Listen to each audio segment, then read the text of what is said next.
اعلان بالفور 1917 یہودی آباد ہونے شروع ہو گئے اور اصل میں اسی کے لیے خلافت کو منسوخ کرایا گیا۔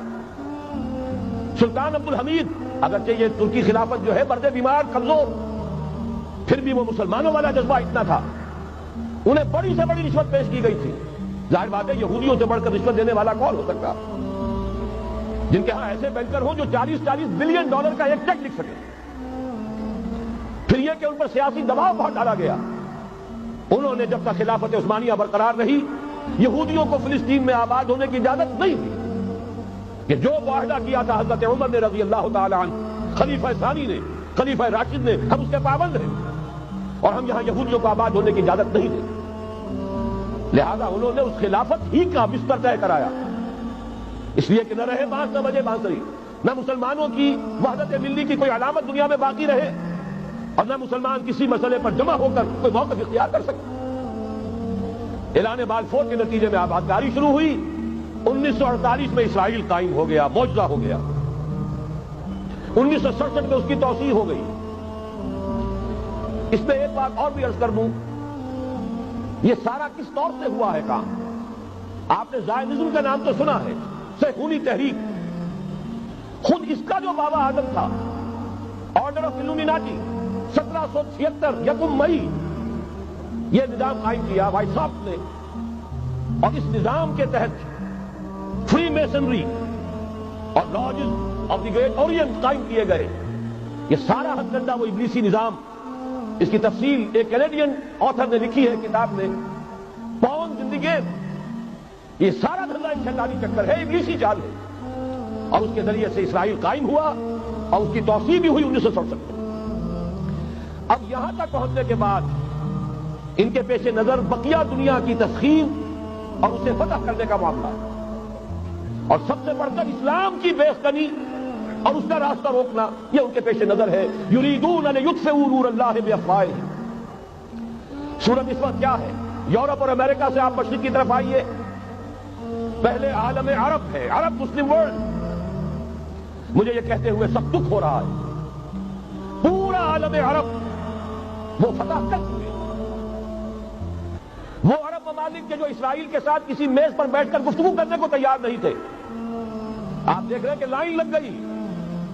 کبھی صرف انور سادات نے ریکگنائز کیا تھا، پوری دنیا میں شور مچا تھا، اس پر لعنت ملامت ہوئی تھی۔ اب تو ایک ایک کر کے، وہ شاہ حسن ہو چاہے شاہ حسین ہو، اب تو وہاں سے ویزے ختم ہو رہے ہیں۔ سعودی عرب اور امارات، انہوں نے جو کچھ کاروباری بندشیں لگائی ہوئی تھی وہ ختم کر دی گئی، ان میں نرمی پیدا کر دی گئی۔ یہ صورتحال ہے کہ واقعتاً ان کی جو عالمی تسخیر کا پروگرام ہے وہ آگے بڑھ رہا ہے، اور بدقسمتی سے امت مسلمہ کا جو قلب ہے، اس امت کا قلب امیین پر مشتمل ہے۔ هو الذی بعث فی الامیین رسولا منہم یتلو علیہم آیاتہ ویزکیہم الی آخر الآیہ۔ حضور بھی امی تھے، انہی میں سے تھے صلی اللہ علیہ وسلم، لیکن آج وہ قلب جو ہے عالم اسلام کا وہ یہودیوں کے شکنجے میں کسا جا چکا ہے۔ اکثر وہاں کے جو حکمران ہیں امریکہ کے ایجنٹ ہیں، اسٹوجز۔ یہ حالات جہاں تک عالم عرب کا تعلق ہے تلخ حقائق ہے جو بیان کر رہا ہوں، اس لیے کہ آپ کے سامنے رہنا چاہیے۔ یہ اقبال نے کہا کہ دنیا کو ہے پھر مار گئے روح و بدن پیش، ابلیس نے پھر اپنے درندوں کو ابھارا، اللہ کو پاور دیے مومن پہ بھروسہ، ابلیس کو یورپ کی مشینوں کا سہارا۔ یہ دوبارہ ایک بہت بڑے پیمانے پر حق و باطل کا گھمسان کا رنگ پڑنے والا ہے۔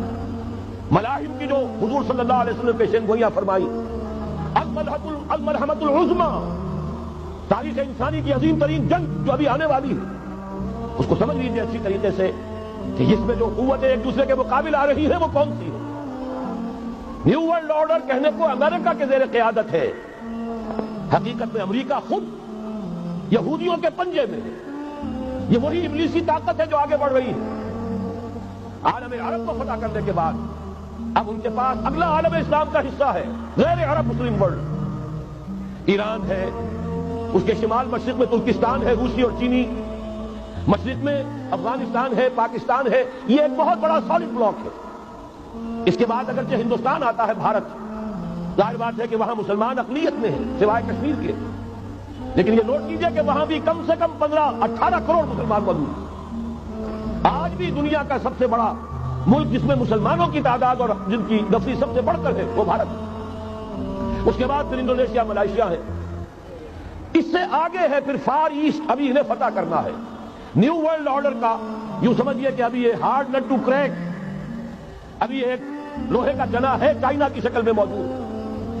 اور مجھے یاد آ رہا ہے ڈی گال کے الفاظ بہت سے لوگوں نے سنے ہوں گے، اس نے کہا تھا کہ ہم نے خامخواہ روس کو اپنا دشمن بنا لیا ہے، وہ تو ہمارا بھائی ہے، وائٹ ریسس، وہ تو بنیادی طور پر یورپین قوم ہے۔ Beware of the yellow masses of the east, تمہیں گھبرانا چاہیے، تمہیں خبر لینی چاہیے، وہ مشرق بعید کے جو زرد رو لوگ ہیں، China, Indo China, Japan, yellow recess.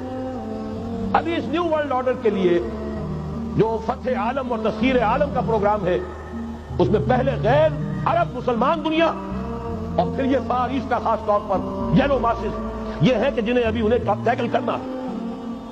اور اسی لیے میں کرنا چاہتا ہوں، حقائق ہمارے سامنے رہنا چاہیے۔